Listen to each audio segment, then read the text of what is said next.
आज तथाकथित ओबीसीचे जागतिक नेते छगनराव भुजबळ यांनी पावसाचं कारण देऊन बीडमध्ये होणारी सभा कॅन्सल झाली अशी एक मांडणी केली। पण छगनराव भुजबळ साहेबांना हे लक्षात आलं होतं की मराठवाड्यामध्ये मी किती जरी पाय आपटले तरी ओबीसी विरुद्ध मराठा विरुद्ध इतर असा काही प्रकार होण्याची शक्यता नाही आणि आपल्या सभेला लोक सुद्धा जमणार नाहीत असं छगनराव भुजबळ साहेबांना वाटल्यावर छगनराव भुजबळ साहेबांनी कारण देत चिखलभर गुडगा आहे, गुडघ्यावर चिखल आहे, पाणी आहे असं कारण देत भुजबळ साहेबांनी सभा कॅन्सल केली। अहो तुम्ही एखाद्या हॉलमध्ये जरी सभा घेतली असते ना तुमचा मेळावा तरी हॉल सुद्धा भरू शकला नसता।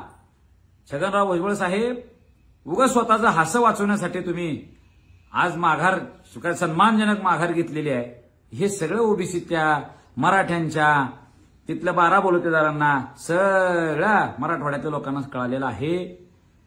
मराठवाडा भुजबळ साहेब तुमच्यासारखे अनेक लोक आले ना अनेक लोक जिरले पण आमची एकी तोडण्यामध्ये कुणीही यशस्वी झालेले नाही।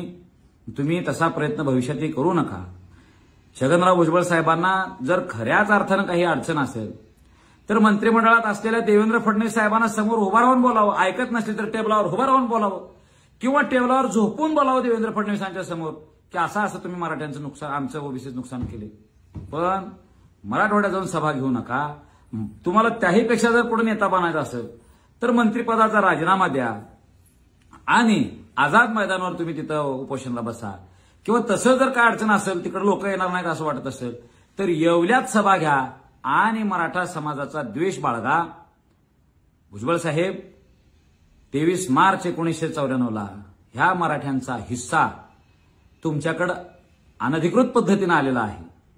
मराठ्यांना ओबीसी मधला आमचा टक्का परत मिळवायचा आहे आणि तो आम्ही मिळवणार आहे आणि आमच्या सोबत दलित बांधव असतील, धनगर समाज बांधव असतील, बंजारा समाज बांधव असतील, हे सगळे छोट्या मोठ्या जातीचे सगळे बांधव आमच्या सोबत आहेत।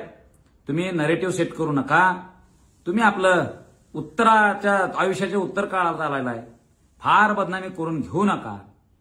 लोकांनी ओबीसीने तुम्हाला पुन्हा एकदा वाळीत टाकले असं दाखवण्याची वेळ येऊ देऊ नका। तुम्ही सन्मानजनक निवृत्ती घ्या अशी एक मराठा समाजाचा सर्वसामान्य कार्यकर्ता म्हणून तुम्हाला माझी विनंती असणार आहे।